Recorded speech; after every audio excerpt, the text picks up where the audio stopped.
देखिए, आज मैं अपनी रसोई की एक रेसिपी लेके आई हूँ, जो आप सबके लिए, महिलाओं के लिए बहुत काम की है। आपको जहाँ भी जाएंगी, कोई रोग हो, कोई बीमारी हो, हर डॉक्टर वैद्य कहता है हरी सब्जी खाएं, हरी पत्तीदार सब्जियाँ खाएं, वो आपके लिए बहुत गुणकारी हैं। और आप सब भी जानते हैं कि हरी पत्ती की सब्जियाँ गुणकारी है। तो ऐसे में 12 मास एक जैसी हरी पत्ती तो नहीं आती, कुछ ना कुछ ताज़ी आती रहती है। सर्दी में तो सरसों, पालक, बथुआ सब कुछ आता है, लेकिन गर्मी के अंदर एक पालक आती है या बरसात में चंदली आता है। तो ऐसे में हमें क्या करना है, जब हमें ताज़ी उपलब्ध नहीं हो रही है, तो हम गृहिणियों को ये चाहिए कि हम घर पर उन पत्ती को सुखा करके रखें। देखिए,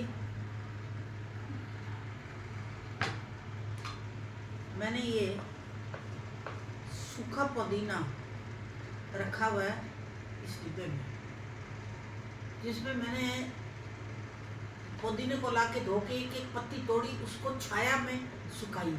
सुखाने के बाद वो एकदम भुरभुरी हो जाती है और उसको फिर चूरा सा करके इस ढंग से डिब्बे में भर लेते हैं। अभी भी मैंने सुखाने के लिए एक बर्तन में डाल रखी है, मैं आपको बताती हूँ। तो पुदीना तो बहुत ही हाजमे के लिए, रायते के लिए, हर दाल सब्जी में डालने के लिए बहुत ही गुणकारी है ही। ये तो अभी गर्मी के मौसम में खूब सस्ता आ भी रहा है, तो आपको वो लाना जरा, मैं लेकर आती हूँ। जो मैंने खुद अभी रात को ही धो करके सुखाया है और वो आधा सूख भी गया है। तो मैं आपको बताती हूँ कि इस तरह से आपको भी छाया में सुखाना है।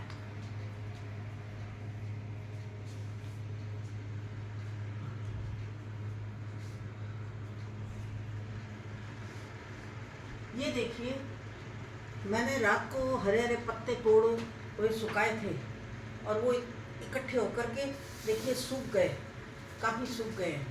लेकिन अभी ये इनमें सीलन बाकी है, 1-2 दिन और रखेंगे छाया में और ये ऐसे भुरभुरे से हो जाएंगे। अभी ये चूरा नहीं होता इसका, लेकिन पत्ती इकट्ठी हो गई, सूख गई है। तो इस तरह से आपको भी बड़े खुले बर्तन में डालकर और सुखाना है और इसको घर में स्टॉक रखना है इसका।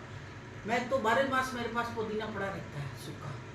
और मैं सबको यही राय देती हूँ कि पुदीना जो है हर दाल सब्जी में आप डालो। चटनी इच्छा हो जाए तो पुदीने की इसकी चटनी भी बन जाती है, लेकिन आप हर दाल सब्जी में डालो, रायते में डालो, और जो गैस्ट्रिक चीज़ें हैं उन सब में डालो। तो ये पुदीना घर में स्टॉक रखें। उसके बाद है ये मीठा नीम, जिसको कि कड़ी पत्ता भी बोलते हैं। ये भी मैंने सूखे पत्ते करके और उसका चूरा करके रखा है। आप पोहे बनाएं, इसमें काबली चने में, आलू की सब्जी में, ऐसी जो थोड़ी सी गैस करती हैं उनमें ये डालें। इसकी खुशबू, स्वाद और गुण तीनों ही चीज़ मिलेगी आपको। तो एक ना एक हरी पत्ती डेली डालनी चाहिए दाल सब्जी में, जैसी दाल सब्जी उसके हिसाब से। तो ये विशेष करके पोहे में, काबली चने में, आलू में और कड़ी में ये डलता है। और अब ये देखिए, ये तीसरे तरह की है, ये हरा धनिया। अभी हरा धनिया आना बंद हो गया है, तो मैंने हरे धनिए को सुखा करके बारीक बारीक काट के सुखा लिया। तो घिया की सब्जी है और हरी पत्ती की सब्जी और जो दूसरी हरी सब्जियां हैं या दाल है, कुछ भी है, उसके अंदर बनने के बाद थोड़ा हरा धनिया सूखा डाल देती हूँ, तो ये इस तरह का हो जाता है। इसको भी छाया में सुखाना है, तो ये भी रखें आप। और चौथी ये पत्ती है मेथी, जो सर्दी में खूब आती है, इस समय देखने को ही नहीं मिलती। ऐसे में आपके पास, कुछ लोग इसको पाना मेथी भी कह देते हैं। तो ये सूखी मेथी के पत्ते हैं जिनको सुखाया हुआ है।